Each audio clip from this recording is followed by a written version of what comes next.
Bien, bonjour à tous. On a présenté, donc on ne va pas perdre de temps avec ça. Comme c'était promis dans le teasing, on m'a demandé d'écrire avec quelques fautes d'orthographe, je vais vous parler aujourd'hui des sondages d'intention de vote. L'idée, c'est qu'on arrive à la fin de cette présentation à finalement savoir ce qui va se passer dans une dizaine de jours. Ça en intéresse sûrement certains. Levez la main ceux qui s'intéressent un tout petit peu à la politique. Oui, ça dépend peut-être un peu de l'âge, mais voilà. Grosso modo, c'est ça. Tout le monde m'entend en fond, c'est bon? J'ai un petit graphique qui représente bien finalement l'exposé, ou en tout cas le point de vue que je vais aborder dans cet exposé. On va le revoir. Mais grosso modo, il y a un enquêteur qui demande croyez-vous en la fiabilité des sondages? Et il y a un répondant qui lui dit 50% de moi-même croit dur comme fer. Et j'ai décidé pour cette présentation de m'intéresser aux 50 autres pourcents de moi-même, ceux qui n'y croient pas du tout dur comme fer. Donc on va essayer de voir ça. En gros, deux parties. Revenir un petit peu sur 2012. En se fondant sur cette phrase passionnante de Pascal Arbidi, qui est un administrateur de l'INSEE, qui a écrit un bouquin magnifique sur les sondages. Les étudiants de L3 dans la salle qui ne l'auraient pas lu, il a encore le temps, mais il va falloir faire vite. Vu que la question est au slide de 7, je crois. Donc on va revenir un peu sur 2012 et puis on attaquera 2017. Alors, je vous lis la phrase. En dehors des sondages préélectoraux, pour lesquels on a le jour de l'élection la mesure de l'erreur commise, beaucoup d'enquêtes produisent des statistiques dont on ne connaîtra jamais vraiment la pertinence. Dans cette phrase, c'est la première partie qui m'intéresse. La deuxième est vraie. La première, on va supposer qu'elle est vraie. Ça veut dire qu'on va supposer que ce monsieur a raison de dire qu'on va pouvoir regarder la pertinence des sondages en fonction des résultats obtenus. Je vois si je passe à la suivante. Alors, si on revient un petit peu sur 2012, là, vous avez en gros l'historique des sondages du mois de janvier 2011 jusqu'à la fin. Voilà, ça varie énormément. Ça ressemble à ce genre de courbe en fonction des candidats. Et l'idée, c'est que à la fin, il y a une élection et qu'on aimerait bien savoir de cet ensemble de courbes qu'est-ce qu'on peut déduire. On va prendre un exemple concret. Dernier sondage publié, on est le 20 avril 2012. C'est un sondage d'Ipsos. Vous avez, je fais un essai, voilà. Vous avez le sondage, les votes 2 jours après, 3 jours après. Et donc ce qu'on peut calculer sans faire aucune interprétation, c'est simplement l'écart entre ce dernier sondage et le vote. On pourrait l'appeler erreur, appelons-le écart pour l'instant. Voilà les écarts. Alors une des questions qu'on peut se poser, c'est de savoir si ces écarts sont importants ou pas importants. Sur un sondage, c'est toujours un petit peu difficile, on peut dire des choses, mais ça devient beaucoup plus intéressant quand on regarde l'ensemble des sondages. Alors on peut faire des graphiques un petit peu plus sophistiqués. Là, on a l'ensemble des sondages donnés depuis le 20 mars, c'est-à-dire date officielle, où on a la liste des candidats officiels à l'élection présidentielle, on est en 2012. Vous avez représenté pour chaque candidat, là vous avez Eva Joly, François Bayrou, etc. Pour chaque candidat, vous avez représenté à la fois pour chaque institut le nombre, enfin on va dire les valeurs données pour le sondage, et pour qu'on puisse visualiser les choses de façon simple, en fait on n'a pas donné les valeurs de chaque sondage, on a regardé chaque sondage par rapport au résultat final. On a mesuré l'écart de chaque sondage, valeur donnée pour chaque candidat, avec le résultat final. C'est fait qu'on peut mettre les choses comme ça sur un graphique où la ligne essentielle, c'est celle-là, celle qui vaut 0, l'écart est égal à 0. Alors, qu'est-ce qu'on a envie de voir sur un graphique de ce type-là? Ce qu'on aurait envie de voir, d'abord ce qu'on voit, c'est ce que donne par exemple, ici on va prendre Jean-Luc Mélenchon, ce qu'on voit, ce que chaque institut a donné comme sondage sur une certaine période, environ un mois. Alors évidemment, il y a de la variabilité, hein, ce sont des boîtes à moustaches, une représentation statistique. Et puis là, vous avez quelque chose d'encore plus intéressant peut-être, c'est l'ensemble des sondages pour le candidat dans le temps. de J-30 à J-3, J-. Et c'est ce qu'on appelle la dynamique. Voilà, on parle souvent de dynamique des sondages, voilà, on voit des dynamiques et des choses comme ça. Alors on va regarder par exemple ce candidat-là, parce que qu'est-ce qu'on voit ici? On voit à la fois un ensemble de sondages qui donne l'individu très au-dessus du score qu'il a réalisé finalement le jour de l'élection, et surtout on voit une dynamique, alors on a fait une régression linéaire pour ce qui est des termes techniques, peu importe, on a quand même l'impression qu'effectivement il monte dans les sondages, tous les instituts de sondage étaient d'accord là-dessus, et du coup on l'attendait autour de 14-15% d'intention de vote, pardon, 14-15% dans les élections, et finalement il a fait beaucoup moins. Si on revient un petit peu en arrière, c'est cette fameuse barre-là, qui finalement n'était pas valable que pour un sondage, mais qui est valable pour beaucoup de sondages. Ok, donc la morale de ce graphique, c'est que les erreurs, ça existe. Quand les erreurs deviennent systématiques, quand les écarts deviennent systématiques, on pourrait appeler ça des erreurs. Je crois que c'est le moment où les L3 doivent se concentrer. Alors, on a une autre manière de représenter cette problématique du graphique précédent, avec ce qu'on appelle une analyse en composantes principales, qui est censée représenter des corrélations. Je ne sais pas ce qu'il a prévu comme question, donc je vais dire des choses. S'il y a des réponses à la question dans ce qu'il a prévu, c'est tant mieux pour vous. Ça représente de manière schématique, dans ce qui m'intéresse, les corrélations entre les erreurs des différents instituts sur le dernier sondage. Or, hypothèse de base, si les instituts travaillent indépendamment les uns des autres sans se regarder, les erreurs sur ces sondages, en imaginant qu'il n'y ait pas de biais dans les sondages, ces erreurs devraient être non corrélées et on devrait avoir une ACP, qui a des petites flèches comme ça partout. Et on s'aperçoit qu'elles sont toutes dans le même sens. Et elles traduisent clairement le fait qu'on a surestimé M. Mélenchon, c'est le petit triangle, c'est le petit losange ici, Jean-Luc Mélenchon, et qu'on a sous-estimé à la fois Marine Le Pen, un tout petit peu François Hollande, et un tout petit peu Nicolas Sarkozy, systématiquement. D'accord? Morale de cette première partie, certains candidats étaient systématiquement sous-estimés et d'autres surestimés. Ça va? On en discutera après, on a le droit de ne pas être d'accord, évidemment. On est à l'université, là c'est le principe. J'en ai fini pour 2012, c'était simplement intéressant de voir qu'on peut effectivement comparer ce qui s'est passé dans les sondages avec le résultat. On nous donne l'aval de l'INSEE, donc ne l'hésitons pas. 2017, on n'a pas les résultats. Et c'est d'autant plus intéressant de savoir ce qu'on peut dire avant d'avoir les résultats, de ce qu'on pourra croire de ce qui va se passer. Sinon, on va dire, finalement, vous réfléchissez systématiquement a posteriori, c'est un peu facile. On va commencer par une statistique de sondage à laquelle on fait peu attention. C'est la statistique de l'abstention. Assez simple, hein? Graine de sondeur de lycée. Vous comprenez bien que si vous posez la question à un individu, voilà, est-ce que vous avez l'intention d'aller voter? Oui, non. On va avoir un pourcentage d'intention d'abstention. Et si vous allez voter, pour qui comptez-vous aller voter? D'accord? On a vraiment les questions qu'on a vues un peu tout à l'heure imbriquées. Voilà la variabilité qu'on observe sur les sondages du mois de mars. Alors il y a différents instituts, évidemment, ce n'est pas le même institut à chaque fois. On a ces instituts. Et forcément, pour chaque sondage, on a l'intention d'abstention du sondage. Alors, c'est là qu'on va voir si la vidéo marche. Je vais sur le son si jamais il est violent, parce que... Donc, technique très sophistiquée, je prends mon téléphone portable, ça passe à la télé, je filme, j'essaie de récupérer et ça arrive sur un ordinateur. Attends, ça l'a lancé. C'est bon? C'est touche à rien. Je vais le faire. Donc, on est dans C'est dans l'air, émission, à mon avis, qui est intéressante à regarder. Écoutez bien.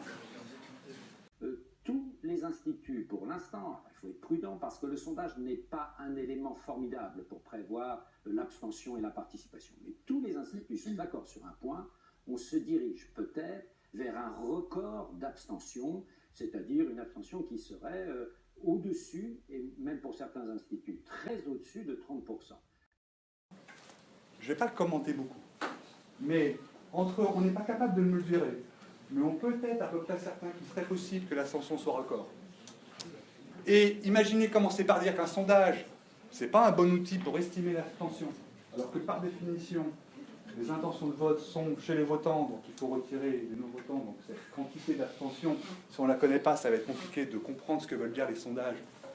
Chez ceux qui vont exprimer une intention pour le coup de vote, je vous laisse réfléchir là-dessus. Mais on va aller un tout petit peu plus loin.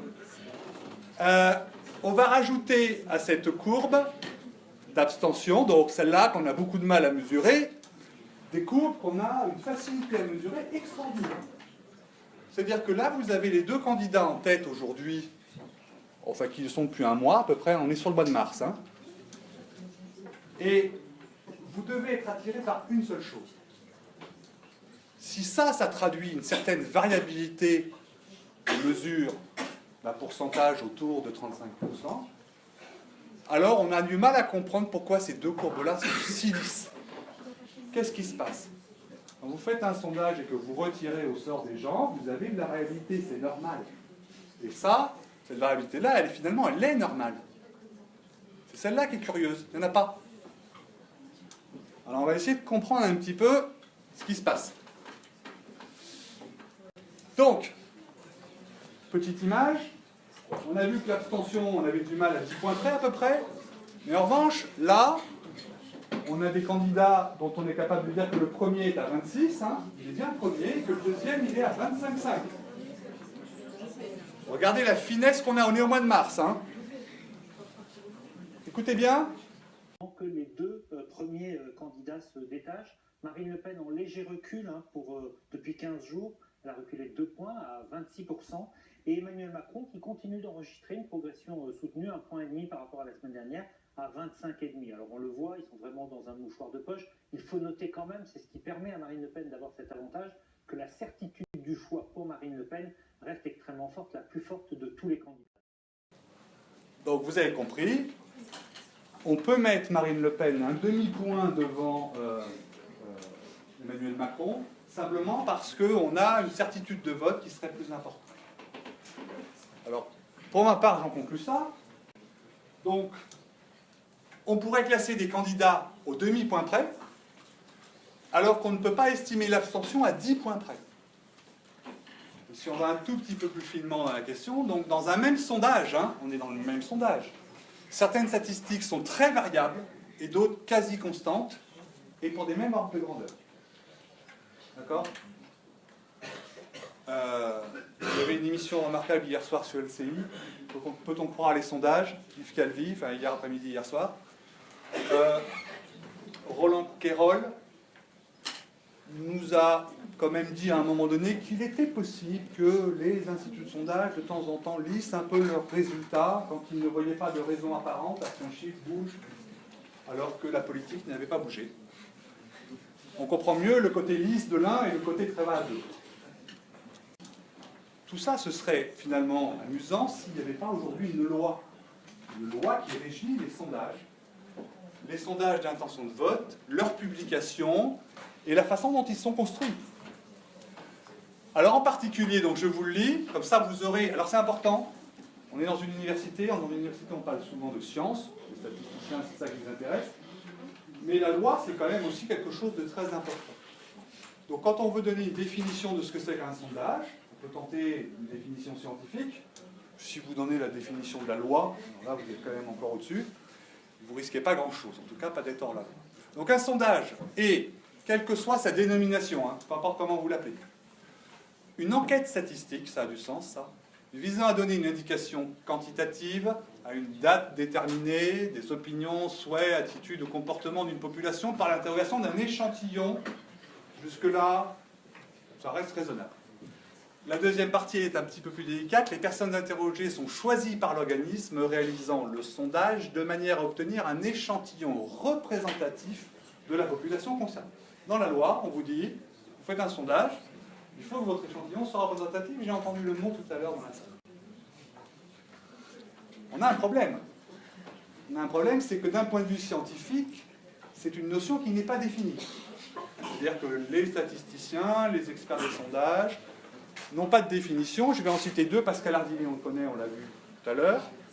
Donc Pascal Ardili, on peut le qualifier comme le spécialiste de la technique des sondages. D'ailleurs, son livre s'appelle comme ça. Yves Tillier, c'est le spécialiste de la théorie des sondages. Alors, théorie, pratique, technique, des choses un petit peu différentes qui se rejoignent la plupart du temps, on l'espère. Donc pour Yves Tillier, cette notion d'ordre essentiellement intuitif et non seulement sommaire, mais encore fausse et à bien des égards invalidée par la théorie. Échantillon représentatif, non merci. On n'en parle pas. Pour Pascal Ardili, ce terme ne s'applique pas de façon satisfaisante à un échantillon. Allez. Donc, pas de définition scientifique. On pourrait se dire, mais finalement, on n'a qu'à regarder dans la loi. Oui, sauf que la loi ne définit pas le terme. Si vous regardez un peu ce que c'est par exemple une norme AFNOR, une norme ISO, tous les termes sont parfaitement définis, sinon on ne peut pas construire de choses avec. Là, on a la loi qui nous impose que les échantillons soient représentatifs, et on ne définit pas dans la loi ce que c'est. On définit ce que c'est qu'un sondage, c'est déjà pas mal, mais on ne définit pas ce que c'est qu'un échantillon représentatif. Donc c'est quand même un problème. Alors, heureusement, à tout problème, il y a une solution, souvent. Les instituts de sondage, eux, ils ont leur définition. Ils vous disent, ben, c'est assez simple, donc c'est ce qu'on retrouve dans la plupart des notices maintenant auxquelles on a accès à la commission des sondages. C'est en libre accès. Ils disent à peu près tous la même chose. Quand je dis à peu près tous, ça veut dire qu'ils disent tous exactement la même chose. Après, il y a peut-être un mot qui change. La représentativité de l'échantillon est assurée par la méthode des quotas au regard d'un certain nombre de critères. En l'occurrence, des critères socio-démographiques, sexe, âge, socio-professionnel et géographique. Voilà. Donc, on a cette idée que, pas de problème, nous, la représentativité, on l'utilise avec la méthode des quotas. Alors quand même, pour que vous ne partiez pas avec rien, je vous explique en quelques secondes ce que c'est que la méthode des quotas. La méthode des quotas, alors ça c'est une vieille feuille, aujourd'hui ça se fait sur informatique, tout ça marche très bien, mais pour expliquer, ça peut être pas mal. Vous avez en gros, vous voulez interviewer 10 personnes. Ces 10 personnes, ce seront des hommes ou des femmes, ils auront un certain âge et une certaine CSP. Dans la population, vous avez connaissance de certains pourcentages. Et vous voulez que dans votre échantillon, les pourcentages soient les mêmes. Et ça vous définit les quotas. Il vous faut donc 5 hommes, 5 femmes, 3, 4, etc., etc., etc. Et du coup, vous avez une feuille, vous appelez quelqu'un, il vous dit, c'est une femme, ce que j'ai mis, non, un homme, pardon, 35-49 ans, agriculteur, hop, vous avez rempli une case, il a répondu à votre sondage, tirez-vous. Et puis quand vous avez rempli vos quotas, vous êtes content, vous avez utilisé la méthode des quotas. D'accord? Pas toujours facile de finir les quotas, mais voilà, là vous avez votre feuille, vous êtes content, vous avez vos résultats. Ok, mais alors on a un petit souci, c'est que maintenant que la commission des sondages nous permet d'aller voir ce qu'ont fait les sondeurs, on s'aperçoit finalement que apparaît ce qu'on appelle le redressement socio-démographique. C'est-à-dire qu'on fait des quotas pour que l'échantillon ait la même structure que la population, mais visiblement ça n'a pas dû bien marcher, puisqu'après il faut redresser. Je vous donne un exemple pour que vous compreniez bien. Là on est à peu près sur, allez on va dire 1000 personnes interrogées. Vous avez dans la population interrogée 29%, c'est-à-dire 290 âgés de 18 à 34 ans, et en fait il vous en fallait que 270 apparemment. Donc vous en avez interrogé trop. Alors, avec ma grille de méthode des quotas, je ne comprends pas comment, à certains endroits, on interroge trop, pas assez, etc. C'est un peu curieux. En tout cas, les quotas redressés, c'est bizarre. Et ces redressements, ils sont importants. C'est-à-dire que c'est pas, ah ouais, on a redressé, bon, finalement, on s'en fiche un peu. Il y a un vieux prof qui vous raconte que c'est grave, que ça ne va pas aller, que théoriquement, ça ne fonctionne plus. Alors, comprenons-nous bien, parce que ça, c'est assez extraordinaire. C'est la nouvelle loi qui a obligé les sondeurs à afficher des choses plus fines, et en particulier les résultats bruts, et la façon dont ils sont redressés. Comprenez-moi bien. Dans l'échantillon, les données brutes ici, vous avez Emmanuel Macron qui est à 28%. Ça veut dire que sur 1000 personnes, 280 individus ont dit « je voterai, si c'était dimanche, etc., je voterai pour un tel ». Alors, sur 600. Sur 1000 personnes interrogées, il y a 40% d'abstention, et parmi les 600 qui restent... Non, regarde, certaines d'aller voter, on est à 1000 là. Ah, moi, je l'ai pas mal. Ah, il a essayé, mais ça fait 15 ans qu'il essaie. Tu l'as encore fait l'autre jour. Regardez, c'est important. On réglera ça plus tard. 28%, donc 280 personnes sur 1000, ont répondu « Je suis certain d'aller voter pour M. Macron ». Ici, il y en a 200 qui ont répondu qu'ils allaient voter pour Mme Le Pen. Qu'est-ce que le sondage affiche? 25, 25. Égalité. Voilà. Ça, c'est la réalité. Alors, on peut trouver ça bizarre, mais ce qu'on comprend bien, c'est qu'effectivement, ces redressements, ils ont un impact énorme entre le résultat brut des pourcentages. Hein. Je n'ai pas vu d'étudiants redresser ces résultats, et je vous en félicite. D'ailleurs, on qualifie souvent les instituts de sondage de maisons de redressement. Ça veut dire qu'il vaut mieux parfois les éviter. Alors, quatrième problème, les quotas ne sont pas atteints, mais alors, et ça c'est la vraie question, les échantillons ne sont même pas représentatifs pour les instituts de sondage. Je vous donne une définition de ce que c'est que la représentativité. Il n'y arrive pas, il redresse, c'est conséquent. Je pense qu'on est clair. Alors, je surveille un peu le temps parce qu'on en a pris un peu, mais en même temps, on a pris un peu de retrait. Je suis pénible avec la loi, mais c'est pas pour vous embêter. Dans la loi, ils sont allés assez loin. Et pour un statisticien ou des statisticiens, c'est passionnant. Et les débats qu'il y a eu à l'Assemblée nationale et au Sénat pour la construction de cette loi sont passionnants. On a des discussions entre sénateurs sur qu'est-ce que c'est que la notion d'échantillon représentatif. Oui, mais alors moi, quand j'étais au lycée, on m'a dit ça. Je vous dirai ça, enfin, si vous avez envie, c'est assez intéressant. Ce qui m'intéresse, c'est que la loi dit, aujourd'hui, quand vous publiez un sondage pour la première fois, il va falloir que, d'une manière ou d'une autre, vous disiez qu'un sondage s'est entaché de marge d'erreur. Ça veut dire que la valeur qu'on vous propose, finalement, elle a une certaine variabilité. On a une photo, alors on dit souvent, c'est un instantané. Hein, un sondage, c'est une photo instantanée. Moi, je dirais que c'est une photo instantanée, floue, d'un phénomène en mouvement. Alors, évidemment, c'est pas très bon comme photo, hein, vous essaierez. Mais, de toute façon, on vous demande de publier les marges d'erreur. Écoutez bien la phrase, parce que ça concerne les lycéens comme les universitaires, en référence à la méthode aléatoire. On a une méthode des quotas pour faire les sondages. Bon, mais on va faire référence à la méthode aléatoire si on n'arrive pas à calculer avec la méthode des quotas. Petit cours, une minute, pour essayer de comprendre la différence qu'il y a entre théorie des sondages et pratique des sondages. En théorie des sondages, si vous imaginez que vous allez extraire un échantillon de la population et que vous le faites par un sondage aléatoire simple, ça veut dire, hein, tout bête, hein, je mets tout le monde dans un grand chapeau, je ferme les yeux et j'en sors autant que j'ai décidé d'en sortir. À ce moment-là, en imaginant que tout le monde réponde, hein, je les ai sélectionnés, après je les interroge bien comme il faut pour qu'ils répondent. S'il y en a qui sont indécis, je leur mets gentiment, mais hey, tu décides. Et puis surtout, s'il y en a un qui ment, je m'en occupe, piqûre, sérum. Et dans ce cas-là, super théorique, génial, voilà la marge d'erreur. Voilà, vous retrouverez certains, le demi-intervalle de confiance, des choses comme ça. Bon, donc ça, on sait faire.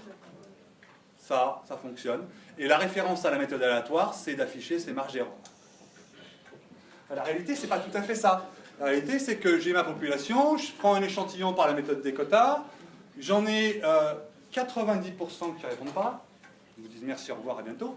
Il y a les indécis, ils sont indécis, hein, d'ailleurs, vous avez vu, il y a l'abstention, puis il y a l'intention d'abstention, puis il y a l'intention de ne pas savoir encore pour qui on va voter, la mobilité.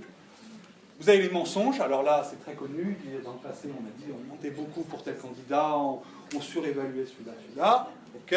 Puis alors après, on va faire un peu de redressement quand même, un peu d'affinage, ça c'est pour ceux qui aiment le fromage, et un peu d'analyse politique pour mélanger bien le tout et secouer. Et là, avec ces résultats-là, hein, ces fameux bruts de tout à l'heure, ou redressés, pardon, s'ils sont redressés pour le coup, il va falloir faire référence à ce truc très beau, très propre, très lisse. Ok. Pas de problème, donc on va faire comme si on avait fait un sondage aléatoire simple. Alors jusqu'à présent, j'ai été très désagréable avec beaucoup de gens. Je vais essayer d'être agréable au moins avec un institut. Là, en l'occurrence, c'est BVA, mais il y en a eu un deuxième, hein, c'est OpinionWave. Je vous raconte la petite histoire, elle est très importante. Primaire de la droite, visiblement, les sondeurs se sont beaucoup trompés.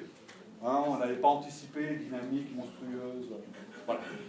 Du coup, primaire de la gauche, il y a 2 instituts sur les 8 ou 10 qui font des sondages qui se disent « Waouh, on va arrêter de mettre dans nos notices au départ juste attention, il y a des marges d'erreur, et puis on va mettre un beau tableau, un abac avec toutes les possibilités en disant bah, trouvez là-dedans le chiffre qui vous intéresse au cas où vous auriez un doute. On va venir vous faire un graphique où on va vous afficher chaque candidat avec alors le pourcentage redressé, hein, c'est pas grave, mais au moins avec des petites barres là qui nous dit finalement bah, on le mesure à 34. Mais ce serait plutôt entre 30 et 38. Et là, c'est pas mal. Parce qu'au lieu de se dire, tiens, il y a un candidat très très en tête, et puis un deuxième et un troisième, déjà on voit que le deuxième et le troisième, il peut se passer n'importe quoi. Et c'est visuel. Je parlais de graphique tout à l'heure. Voilà, le visuel, c'est très important. Alors, on a un petit souci, c'est que quand on fait les choses un peu finement sur 2012, analyse entre les résultats réels et les sondages, on comprend qu'il y a des biais, etc., regardez bien, ça va aller assez vite. Les marges d'erreur, c'est plutôt celle-là. Voilà. Donc la marge d'erreur, c'est pas ça. Si on veut être très honnête, c'est plutôt ça. Quand je dis très honnête, c'est très honnête en étant gentil. Sinon, vous mettez tout entre 0 et 100%, et là, vous êtes à la fois très honnête et très juste. Et à 95%, vous êtes très vrai. Ça, c'est sûr. Ben voilà. Donc on en est là, et du coup, regardez, là, on a quand même l'impression qu'il y en a un très en tête.